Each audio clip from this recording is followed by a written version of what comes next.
Mga kapuso, wala pong inaasahang bagyo o sama ng panahon ngayong pong huling weekend ng Abril. Ayon sa Pag-asa, easterlies ang nakakaapekto sa bansa. Dala-dala po nito ang mainit na temperatura at may mga panandaliang ulan din sa ilang lugar. Posibleng umabot sa 47 degrees Celsius ang heat index o damang init sa Dagupan, Pangasinan.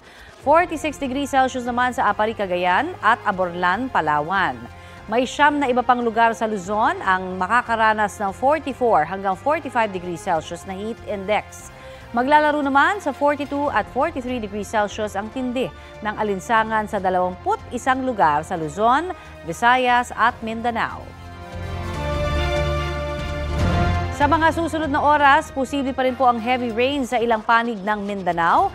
Base po yan sa rainfall forecast ng Metro Weather. Kaya kung maging alerto mula sa banta ng baha o landslide, ingat po tayo ha. Bukas naman po hanggang sa Linggo ay may tsansa muli ng ulan sa ilang bahagi ng bansa, partikular sa Visayas at Mindanao.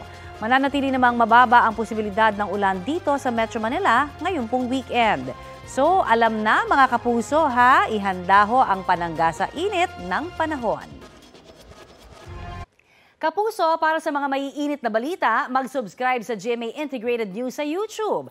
Sa mga kapuso naman abroad, subaybayan nyo kami sa GMA Pinoy TV at sa www.gmanews.tv.